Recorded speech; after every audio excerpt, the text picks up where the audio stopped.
ভুয়ো ভোটার নিয়ে সম্প্রতি সরব হয়েছেন তৃণমূল নেত্রী তথা রাজ্যের মুখ্যমন্ত্রী মমতা বন্দ্যোপাধ্যায়। নেতাজি ইন্ডোর স্টেডিয়ামে তৃণমূলের সমাবেশে ভুয়ো ভোটারের বিষয়ে দলকে তিনি বার্তাও দিয়েছেন।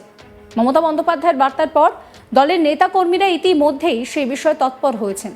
আর এবার ভোটার তালিকা সংশোধন ও বুথ ভিত্তিক জনসংযোগ বাড়াতে বার্তা দিলেন তৃণমূলের তারকা বিধায়ক সাংসদরা। ভোটাররা বেইমান নয়, তাই তাদের কাছে যাওয়ার বার্তা দিলেন সায়নী ঘোষ এবং লাভলি মৈত্র। ভোটার তালিকা সংশোধনে নেমে পড়েছেন তারা, আর তারপর তারা এই বার্তাই দিচ্ছেন। এক্ষেত্রে পঞ্চায়েত ও পুরো এলাকায় দুটি পৃথক কমিটি তৈরি করা হয়েছে বলেও জানা যাচ্ছে। সাংসদ সায়নী ঘোষ বলেন যে বারুইপুর পশ্চিমে যাচাই করার সময় দেখা গিয়েছে যে প্রায় 4000 এমন নাম রয়েছে যেখানে একই এপিক নাম্বারে দুজন করে ভোটার রয়েছেন। কি বলছেন সায়নী, শোনাবো আপনাদের। নেত্রী আগেই উদ্বেগ প্রকাশ করেছিলেন। বারুইপুর পশ্চিমের পক্ষ থেকে আমরা যখন ভেরিফাই করতে নামি, আমরা দেখি যে সত্যি প্রায় 4000 নাম এমন রয়েছে যেটা একটাই এপিক নাম্বারে দুজন ভোটার। কেউ হরিয়ানা, কেউ গুরগাঁও, কেউ মধ্যপ্রদেশ, কেউ উত্তরপ্রদেশ, কেউ গুজরাট। কাজে তৃণমূল কংগ্রেস সবসময় স্বচ্ছ নির্বাচন প্রক্রিয়া এবং মানুষ যাতে নিজের ভোটাধিকার প্রয়োগ করতে পারে সেটার পক্ষে। এবং এইগুলো বিজেপির নানাবিধ কারচুপি। তারা যদি মনে করেন যে এরকম ভাবে তারা রাজনৈতিক মাটি পশ্চিমবঙ্গের দখল করতে পারবেন, তারা খুব ভুল। 2026-এ যতই নাড়ো কলকাঠি, মমতা বন্দ্যোপাধ্যায় এবং থাকবে হাওয়াই চটি। সোনারপুরে প্রচুর বহুতল আবাসন আছে যেখানে প্রচুর বাইরের বাসিন্দা এসে থাকেন, সেক্ষেত্রে একটা সমস্যাও তৈরি হয় এবং ভোটার লিস্টে নিরাপত্তার একটা ব্যাপার থাকে। সেই জন্যই আজকের এই মিটিং এবং বিধায়িকা এখানে রয়েছে, আমাদের চেয়ারম্যান এখানে উপস্থিত ছিলেন, সাংগঠনিক প্রধান ছিলেন। আমরা নানান রকম ভাবে চেষ্টা করবো যে স্ট্র্যাটেজিক্যালি কিভাবে যদি এরকম ভাবে এনলিস্টমেন্ট থাকে ভোটার লিস্টে সেগুলোকে রেকটিফাই করা যায় এবং এলিমিনেশন করা যায়। এবং তার সাথে সাথে আমরা যেটাতে কনসেন্ট্রেট করবো সেটা হচ্ছে ফার্স্ট টাইম ভোটার, যারা নতুন ভোটার, যারা 2026-এ প্রথমবার ভোট দেবে, তাদেরকেও নিয়ে আসতে হবে আমাদের দিকে। এবং আপনারা যেটা বললেন, আরবান ভোটের ক্ষেত্রেও আমরা যথেষ্ট সজাগ, যথেষ্ট সচেতন এবং আরবান ভোটার নিয়েও নানান কর্মসূচি আগামী দিনে নেব। অনেক কর্মী অভিমানী বসে আছেন বাড়িতে, তাদের কাছে আমরা যাব, তাদেরকে আমরা ভালোবেসে কাছে টেনে নেব। এবং মমতা বন্দ্যোপাধ্যায় সবসময় বলেন যে একা কেউ কোনোদিন রাজনীতি করতে পারে না, একা কেউ কোনোদিন দল করতে পারে না। কর্মীরা মমতা বন্দ্যোপাধ্যায়ের সম্পদ এবং আমরা যারা এখানে দাঁড়িয়ে আছি আমরা সৈনিক মাত্র। দিদির যেরকম নির্দেশ হবে, আমরা কাউকে বাদ রাখতে চাই না। আমরা সবাইকে একসঙ্গে কাছে নিয়ে কাছে টেনে 2026-এর ইলেকশন, ভোটের দামামা বেজে গেছে। 215-র বেশি সিট নিয়ে 2026-এ মমতা বন্দ্যোপাধ্যায় চতুর্থবারের মতো মুখ্যমন্ত্রী হবে, আমরা নিশ্চিত।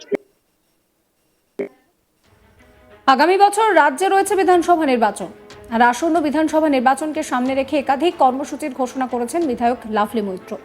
জানা গিয়েছে বিধানসভা কেন্দ্রের প্রতিটি ওয়ার্ড ও পঞ্চায়েত অফিসে রাখা হবে অভিযোগ বক্স, যেখানকার এলাকার বাসিন্দারা তারা নিজেদের দাবি দেওয়া অভিযোগ সমস্ত কিছু লিখতে পারবেন, এই বক্সে ফেলতে পারবেন। এমনকি বিধায়কের নামে কোনো অভিযোগ থাকলে তাও সাধারণ মানুষ জানাতে পারবেন। সোশ্যাল মিডিয়ায় প্রচারের জন্য একটি টিম গঠন করা হয়। এই টিম সরকার ও দলের নানান কর্মসূচিকে সোশ্যাল মিডিয়ায় প্রচার করবে। দলের যে সমস্ত কর্মী অভিমান করে দূরে সরে রয়েছেন তাদের কাছে যাওয়ার বার্তাও দিয়েছেন তিনি। শোনাবো আপনাদের লাভলি মৈত্র কি বলছেন। প্রধান উদ্দেশ্য আমাদের নেত্রীর নির্দেশ, দলের নির্দেশ যে ভোটার লিস্ট স্ক্রুটিনি করতে হবে।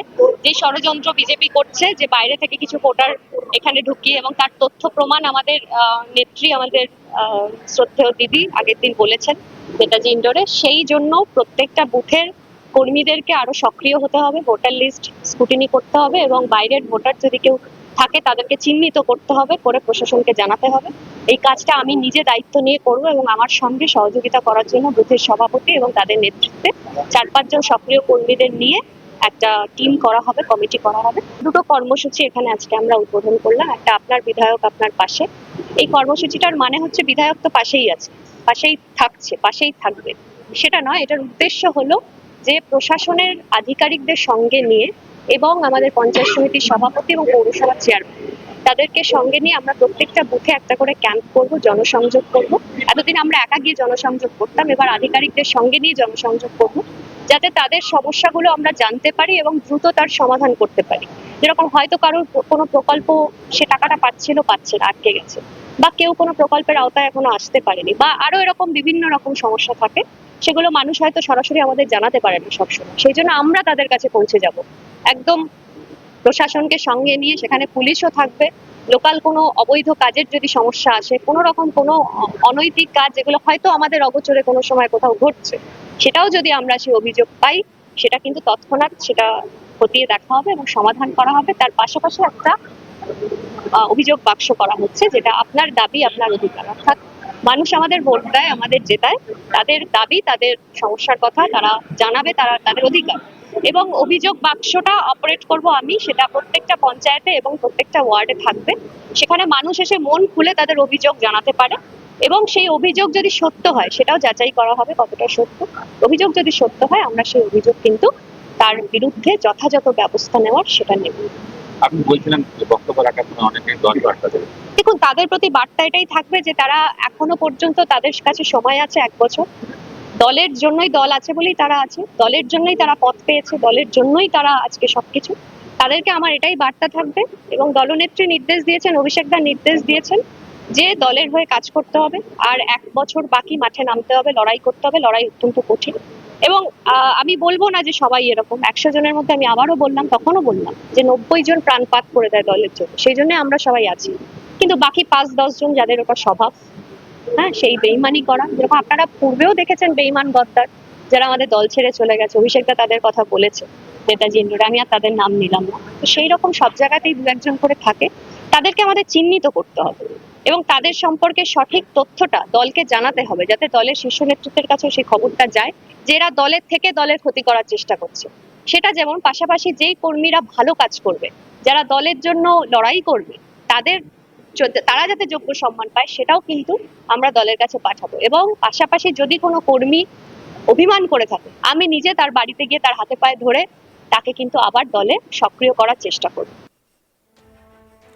তবে ভুয়ো ভোটার নিয়ে পরিস্থিতি এমন দিকে যাচ্ছে যে কেউ কেউ তো নিজের ভোটে নিজে সে ভোট দিতে পারবে কিনা সেই নিয়েও আশঙ্কা প্রকাশ করতে শুরু করেছে। না, তারই মধ্যে সায়নী ঘোষ এবং লাভলি মৈত্র তারা পরিষ্কার জানিয়ে দিলেন যে কিভাবে এই পুরো কর্মসূচি হবে।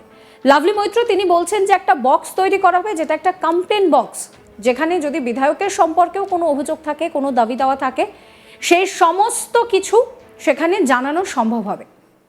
অন্যদিকে ভুয়ো ভোটার নিয়ে মমতা বন্দ্যোপাধ্যায় যেই বার্তা দিয়েছেন তারপরেই কিন্তু লাভলি মৈত্র এবং সায়নী ঘোষকে দেখা গেল যে তারা রীতিমতন কোমর বেঁধে নেমে পড়েছেন।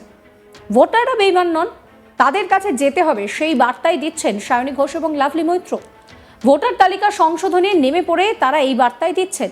এক্ষেত্রে পঞ্চায়েত ও পুরো এলাকায় 2টি পৃথক কমিটি তৈরি করার কথাও জানানো হয়েছে। সায়নী ঘোষ বলছেন যে বারুইপুর পশ্চিমে যাচাই করার সময় দেখা গিয়েছে প্রায় 4000 এমন নাম রয়েছে যেখানে একই এপিক নাম্বারে 2 জন করে ভোটার রয়েছে। সায়নী ঘোষ তিনি এইভাবে কটাক্ষ করছেন বিজেপিকে।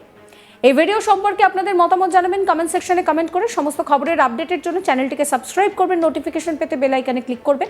আমরা হোয়াটসঅ্যাপেও রয়েছে, ফলো করবেন আজ তাক বাংলার হোয়াটসঅ্যাপ চ্যানেল।